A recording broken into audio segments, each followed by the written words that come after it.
Hey, Doug and Pat here with another episode of the Wealthy Gym Owners. And today we're going to talk about how owners cap the growth of their own business. So let's get to it. Doug, start us off here. I mean, I know that we see this a lot, and there are probably a handful of directions we could go, but why don't you get us rolling here? Yeah, I mean, I would say the majority of gym owners that we talk to come into this ecosystem as trainers, not as business owners. And I think that's ultimately a really good thing. We see it in kind of the whether it's outside of our industry or even in our industry with chains and franchises. If the owner doesn't have a training background in a service industry where training is the main product, I'm not saying that it can be challenging if the owner doesn't have that angle. So I say all that with it's a blessing and a curse that you're coming into this business as a trainer because you know what good training looks like. But I think that the general theme is you stay stuck in that trainer mode and not business owner mode. And you end up thinking that you have to do all the training yourself, that you're the best trainer, which is good to have confidence, but that there's a fine line there of being confident, but also I think reframing the goal of I want my team to be the best trainers or coaches and taking that as an angle.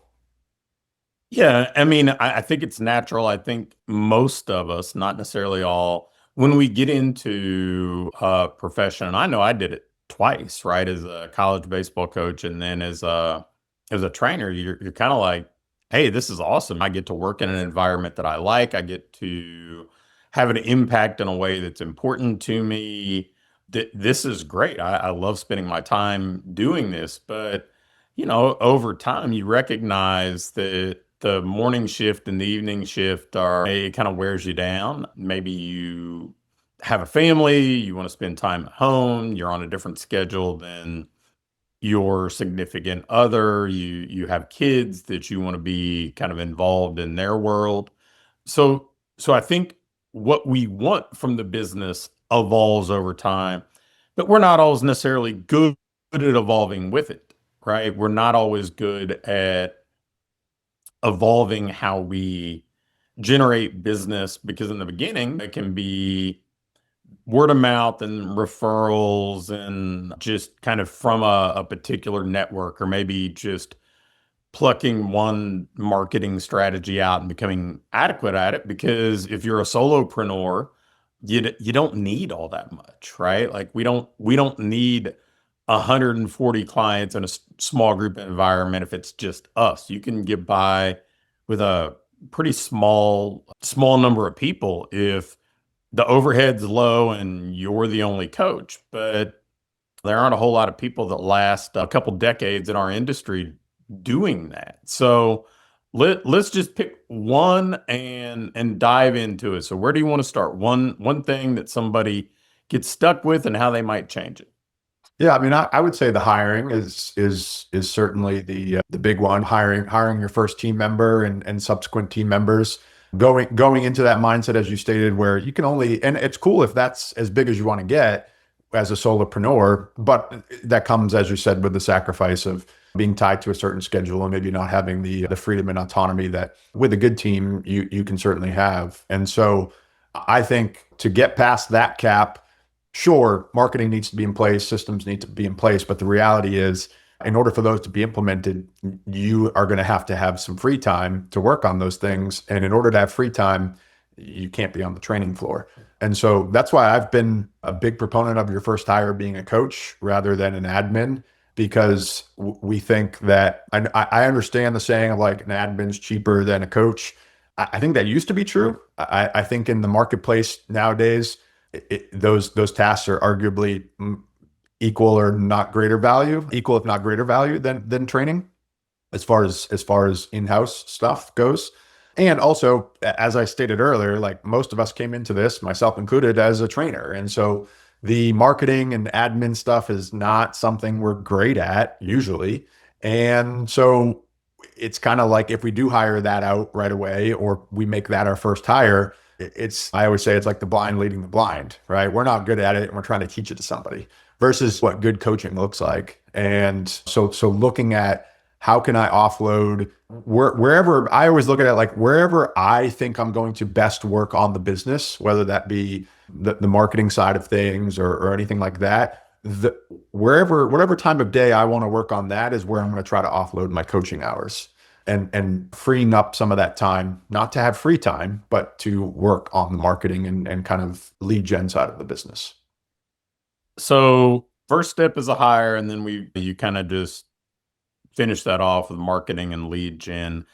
I think that not becoming comfortable with installing and executing marketing systems would be the next kind of the next bottleneck, right? I think at this point, the industry is evolved. And I know when I started coaching business owners, they didn't market at all, right? They just kind of relied on word of mouth. And it was a big deal if they ever executed like a referral promotion or something. But now most people have dabbled in marketing at least a bit. They may have tested the waters with paid ads. They may have run a referral or reactivation campaign or whatever else.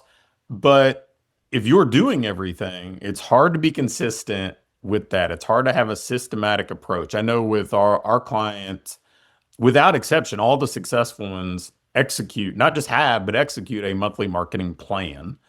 And it's just a systematic way that they're doing the things that they need to do. And it's it's the difference between, hey, I'm generating referrals or facilitating referrals 12 months a year versus once or twice a year.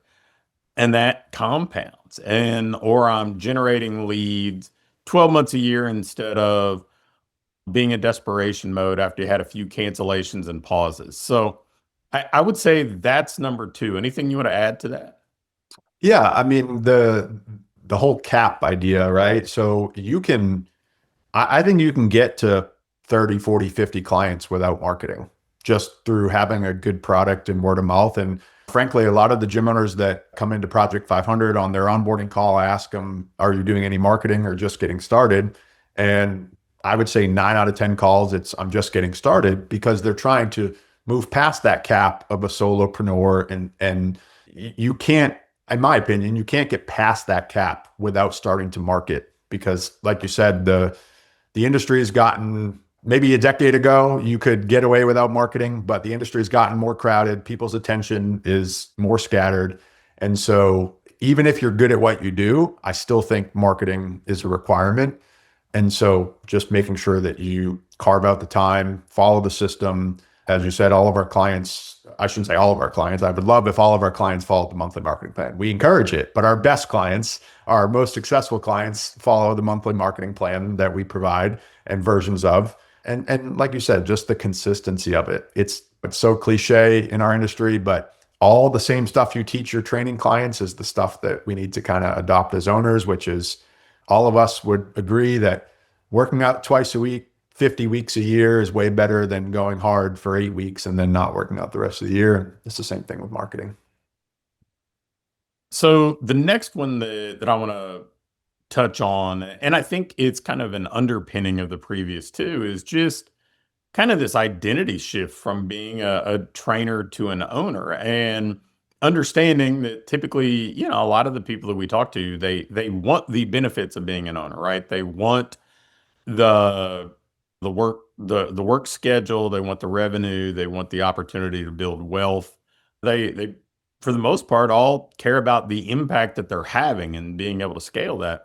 But they're still operating just in general, their daily way of doing business hasn't evolved. And it's probably a lot like the clients that we see where, yeah, they want a flat stomach or they want to be able to perform better or whatever else, but they still operate like somebody who weighs considerably more than they'd like to or isn't consistent. And so it's being being willing to make the shift in consistently doing stuff when it's still uncomfortable, when it's not part of your routine. When I know that, for example, in Project 500, you ask guys to submit their scoreboard at the end of every week.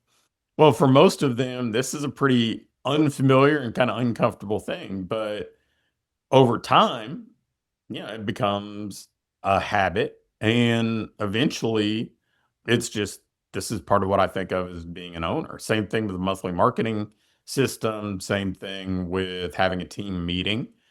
It's all hard before it's easy. And I think that as an industry, we teach that really well, but I don't necessarily know that we're great at executing it ourselves because people have to operate like an owner of a $500,000 a year business before they get to have a $500,000 a year business. They've got to do all the things on a pretty consistent basis that come with being a business owner and not just a coach who's collecting money via Venmo. And it's uncomfortable. It's something that I think that most of us, when we get into this industry, we're not particularly good at. So that's the third thing, and I know it's a little more abstract, but I think it's what we teach too, and we do a really good job in as an industry creating an environment to do that, right? Like we tell people when they're going to show up, and we tell them what they're going to do when they show up. We provide all the tools and resources that they need to execute the plan. So we're kind of holding their hand through all of this. I know that's what we try to do in coaching is provide a pretty structured environment to help somebody make that shift. But ultimately, business owners are just like any other person. They tend to hang on to whatever they're doing, kind of like clawing to it tooth and nail, right? Yeah. I know for me, and I think I've heard it a lot from gym owners. It's not going to happen overnight, but the shift from the joy and fulfillment that you get from seeing a client get results and almost shifting that to the team, like the amount that you care and invest in seeing your team succeed.